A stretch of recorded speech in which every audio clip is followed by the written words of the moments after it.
矮人阿伟夫妻带着几天的收获上街售卖，摊位前围满了人，生意好得一塌糊涂。阿伟夫妻俩端着捕获的各种鱼类来到了溪水边，简单清洗一下满身的泥巴后，继续赶路。夫妻俩还没有从刚才的惊吓中缓过神来，很快两人到家了。坐在平台上，大口地喘着粗气。鳄鱼皮鞋的惊吓让两人惊魂未定。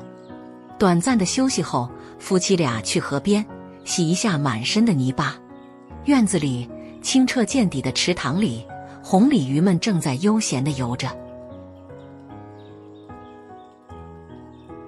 阿美简单地清洗了一番后上岸了，阿伟则站在溪水里仔细地洗衣服。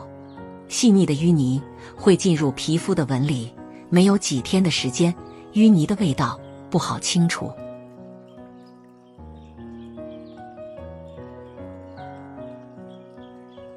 阿伟洗完衣服后，光着膀子来到平台上，刚准备把失而复得的项圈戴在脖子上，却又像触电般在地上翻滚起来。难道是阿伟得了什么急性的病症？看这强壮的样子，不像是得病，倒像是裤子里面有东西。一顿翻滚后，阿伟忍着疼痛从裤子里抓到一只螃蟹。阿美也过来看个究竟，询问着阿伟的情况。从裤子里拿出螃蟹的那一刻，夫妻俩都笑了。没想到小小的一只螃蟹，大钳子的杀伤力还不小。一阵欢声笑语后，阿梅拿着螃蟹离开了，阿伟则去了屋里换身干燥的衣服。夫妻俩收拾好后，准备带着几天的收获上街了。带塑料袋的竹筐里放各种鱼类，另一个竹筐，阿伟把捕捉的河蚌装进去。整理好竹筐后，夫妻俩背着竹筐上街了。勤劳的两人每天都是忙忙碌碌的，虽然很辛苦，却感到很充实。今天的天气很好，耀眼的阳光洒在山坡上，还有一丝丝的热意。阿伟把大盆顶在脑袋上，遮挡一下阳光。夫妻俩一边走着一边聊着天，两人开心得不得了。欢声笑语洒向路的两旁，市场上熙熙攘攘的人群依旧很热闹。夫妻俩一路走着，很快也来到镇上。马路上摆满了各种摊位，夫妻俩也找到一处空地，准备在此摆摊。两人的到来很快引起了周围路人的关注，还没有摆好摊位，就有人们开始询问。夫妻俩合力把竹筐里的泥鳅倒进大盆，另一个盆则装河蚌等。夫妻俩很快就摆好了摊位，并从隔壁大妈那里借来了台秤。顾客也开始蜂拥而至，大都是冲着泥鳅下手的。人们争抢着往自己的方便袋里装泥鳅，摊位被慕名而来的顾客围得水泄不通。阿伟咧着嘴忙碌着，开心得不得了。很快，大盆里的各种鱼类就被抢购一空，没有抢到的人们只能等下次了。结过账后，阿伟家的摊位前才恢复了平静。留下的人们退而求其次，开始挑拣河蚌。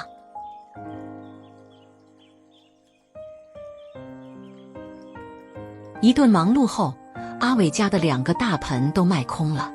送走了最后一位顾客后，夫妻俩蹲在地上，看着一天的收入，心里很知足。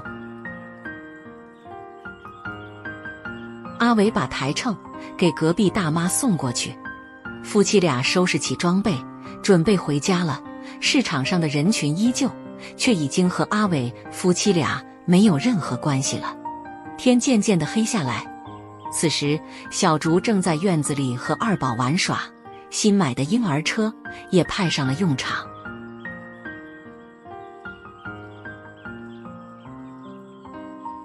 夫妻俩忙碌了一天，也终于到家了。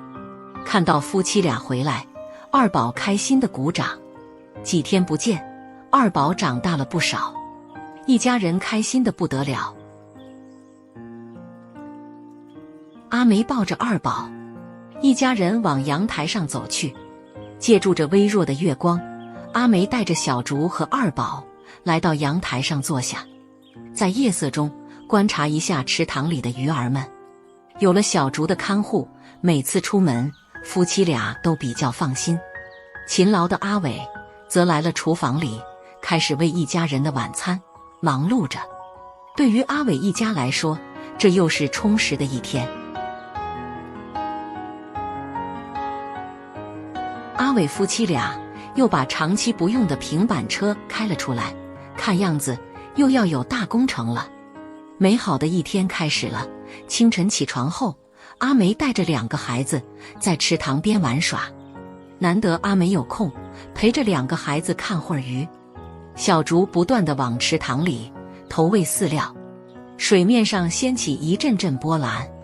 屏幕前的朋友们，有段时间没见二宝了，看着确实长大了不少。二宝学着小竹的样子，往水里投喂饲料。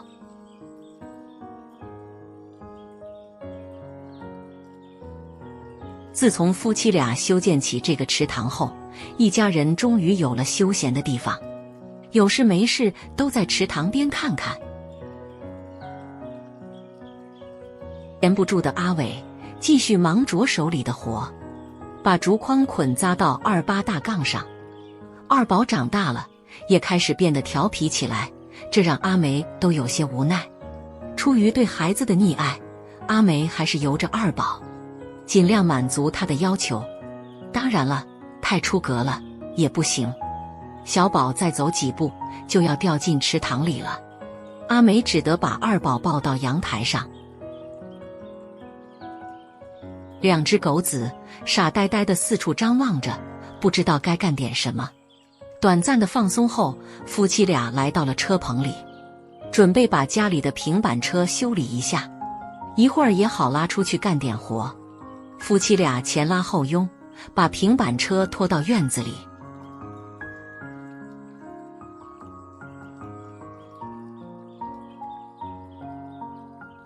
阿伟去屋里拿工具，修理一下平板车。这会儿的空闲，阿梅来到菜园里，把蔬菜周围的杂草拔一下。真是野火烧不尽，春风吹又生啊！潮湿的空气是杂草生长的有利条件，不管怎么清理都不会彻底。菜园里的蔬菜也因为杂草的干扰，生长得不那么茁壮。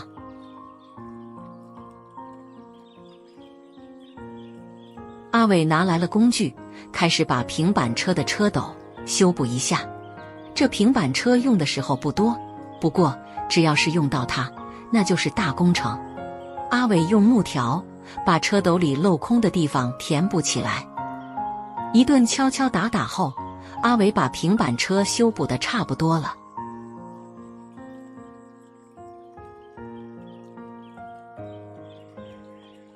这会儿，小竹正在阳台上看着二宝，二宝却不住地喊妈妈。无奈的小竹只得喊阿梅过去。阿梅听到呼唤后，放下手里的劳作，来到阳台上，和2个孩子再玩耍一会儿。当然，主要是陪着二宝玩耍。二宝开始淘气了，对任何事物都很感兴趣，不停地四处张望着。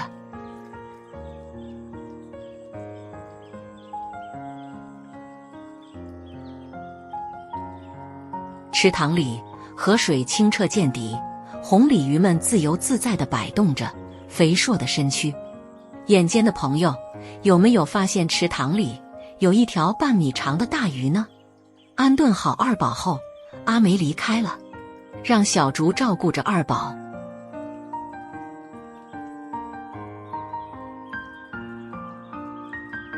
二宝已经开始学着走路了，这个阶段最累人了。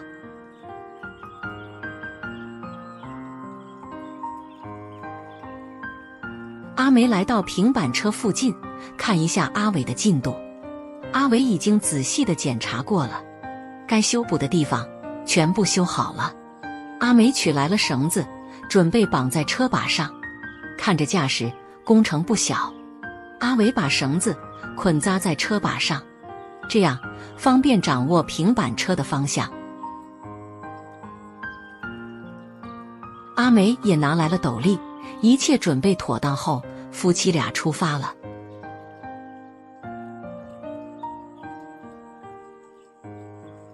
看着阿伟夫妻离开，二宝又开始哭闹起来。他还是喜欢和妈妈在一起玩耍。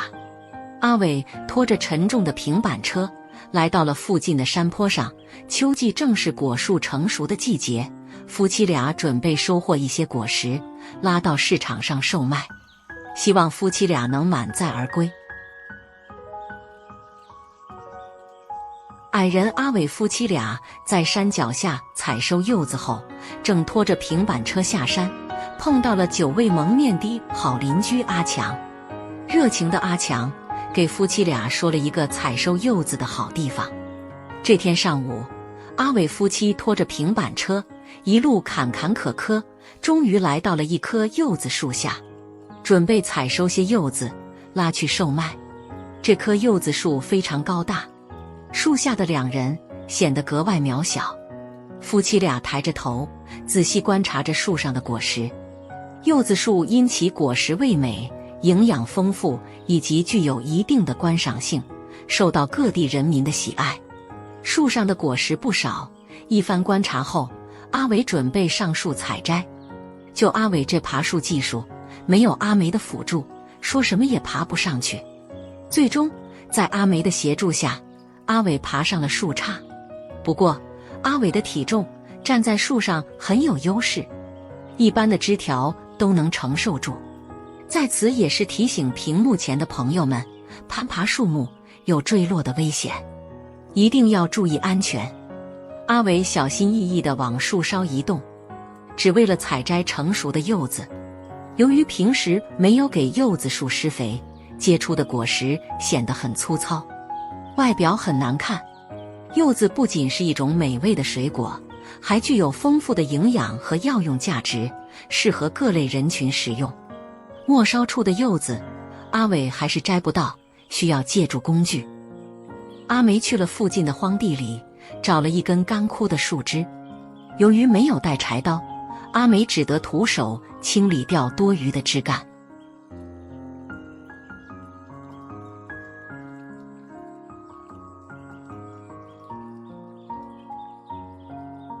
阿梅干活很麻利，3两下就把木棍收拾好了。阿梅撑杆越过水沟，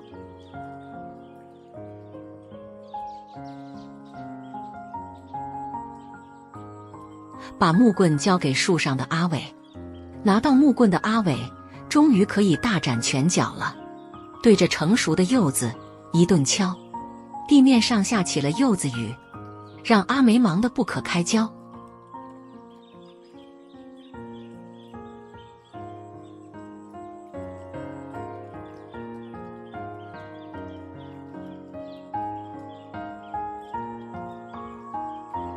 阿梅把柚子装进车厢里，阿伟一顿忙碌后，树上成熟的柚子所剩不多了。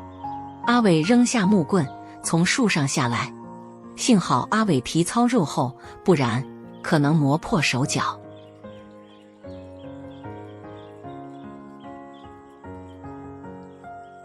树梢上的柚子，阿伟打算从树下采摘，用木棍使劲戳着成熟的柚子，使其折断掉落下来。这棵粗壮的树上果实不多，夫妻俩一顿忙碌后，才收获了10几个柚子。这对于拖着平板车出来的两人来说，还不够塞牙缝的。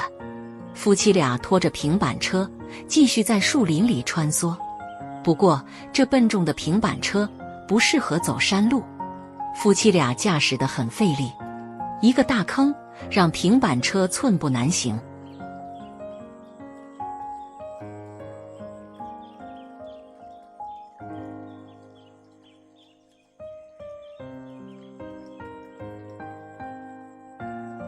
两人费了好大的力气才越过去，累得两人喘着粗气。眼尖的阿伟发现了头顶上的柚子树，树上的果实还不少。阿伟迫不及待地就往山坡上爬去，准备爬到树上去采摘。心急的阿伟三两下就爬上了树杈，站在树杈上，阿伟还是无从下手，只得让阿梅再找一根木棍辅助一下。阿伟拿着竹竿，将成熟的柚子一一戳下枝头。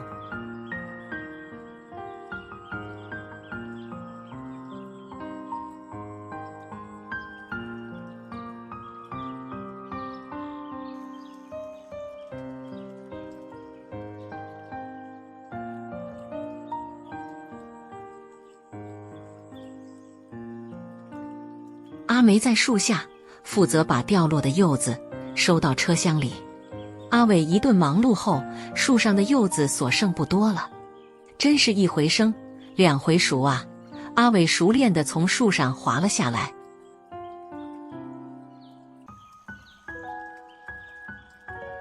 看着车厢里的果实，阿伟乐开了花。不过，还没有达到阿伟的预期。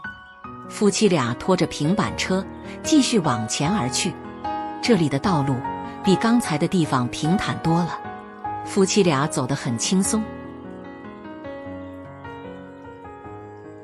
山脚下，一个熟悉的背影正在清理树枝，眼尖的阿梅认出了阿强的背影，把阿伟喊住。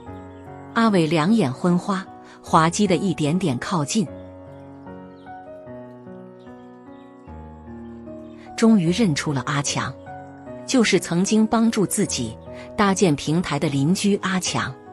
阿梅赶紧拿出柚子分给阿强，阿强还是有些不好意思，拒绝了阿伟夫妻的好意。不过阿强观察了一番车厢里的柚子后，给阿伟说了一个好地方，那里种植了很多柚子树，而且柚子的质量也很好，那就是阿强家的果园里。看着阿强盛情难却，阿伟夫妻俩也默然接受了，拉着平板车往阿强家的果园出发了。希望夫妻俩能在阿强家的果园里收获足够多的柚子。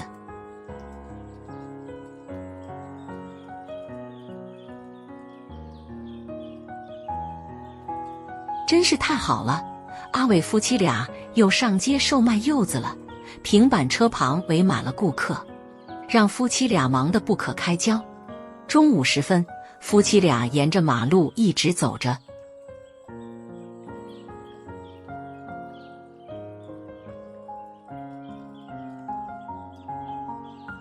拐进一个上坡路，阿强家的果园就在马路旁边，周围用铁丝网围着。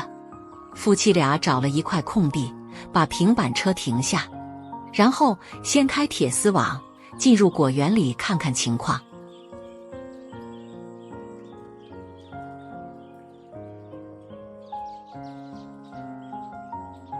看着树上挂满成熟的果实，阿伟的眼睛亮了。而且这里的柚子树非常低矮，适合采摘。柚子树下布满了蜂箱，夫妻俩在树林里溜达着。阿伟低下头，看着蜂箱里的蜜蜂们进进出出，辛勤的小蜜蜂正在忙碌着。夫妻俩在果园里一路走一路看，满眼的柚子，目不暇接。柚子外形浑圆，象征团圆之意，因此也是中秋节的应景水果。柚子的果实味道清香、酸甜、凉润，营养丰富，药用价值很高。除了作为水果食用外，柚子叶和柚子皮也很有用处。夫妻俩经过商议之后，决定摘下一个，品尝一下味道。柚子的皮很厚，所有果实耐储藏，可以存放3个月而不失香味。阿伟用木棍将柚子皮剥开，两人坐下来，准备品尝一下柚子的味道。柚子果肉多汁，口感丰满，既有柑橘的清香，又有柚子的酸甜。不同品种的柚子口感有所不同，如沙田柚果肉紧实且甜，而文旦柚则清甜爽口。夫妻俩正在品尝之际，好邻居阿强忙完后也来到了果园里。阿强把这片果园的情况详细地说给阿伟夫妻俩，只要不破坏树下的蜂箱，柚子随便摘，这下夫妻俩更有干劲了。送走了阿强后，两人开始摘柚子。阿伟迫不及待地爬上树枝，不过这低矮的柚子树不适合攀爬，正常人们站在树下就能采摘。虽然树木不大，丰硕的果实却不少。夫妻俩忙碌着采收柚子。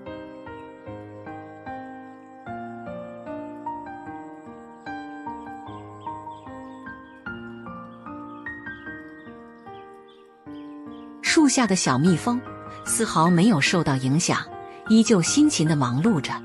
夫妻俩又来了一棵柚子树下，阿梅凭借着身高的优势，把树上仅有的几个柚子摘下。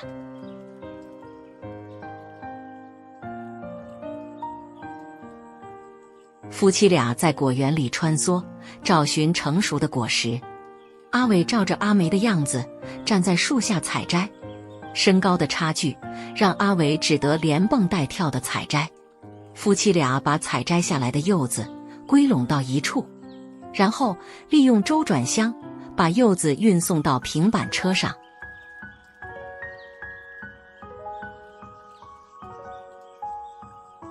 这些成熟的柚子基本上把平板车装满了。夫妻俩对今天的收获很满意。阿伟驾驶着平板车，准备拉着去市场上售卖。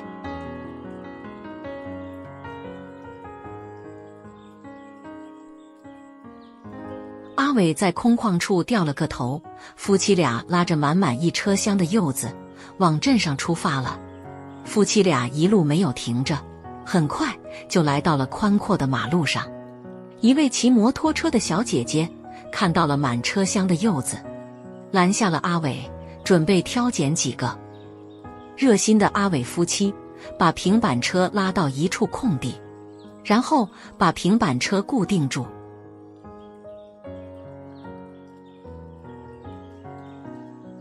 小姐姐开始挑拣，店铺里的大妈也过来凑热闹。由于没有台秤，阿伟只能按个售卖。平板车周围挤满了顾客，夫妻俩热心地帮顾客挑选着合适的柚子。一顿忙碌后，平板车里的柚子卖掉了一半。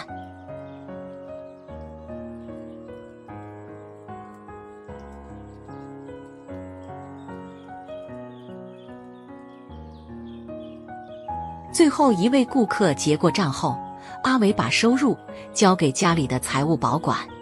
看着天色不早了，夫妻俩不打算再往镇上去了，简单收拾一下车厢里的柚子，准备就在这三岔口售卖。远处，一位骑摩托车的美女直勾勾地盯着阿伟家的平板车，径直就来到了车旁，挑选几个成熟的柚子带回家。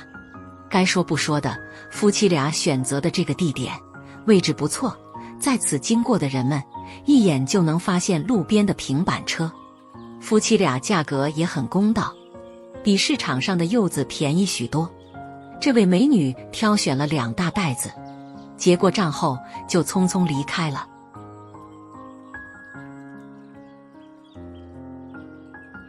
阿伟家的平板车旁，顾客络绎不绝，来往的人们都会停下脚步过来看看情况。此时，远处一辆轿车缓缓驶来，经过阿伟家的平板车附近时，也停了下来。下来一位小伙子，一番讨价还价后，小伙子把阿伟家的柚子全部买下。夫妻俩很开心，帮助小伙子装上车。忙碌了一天的夫妻俩，终于可以早点回家了。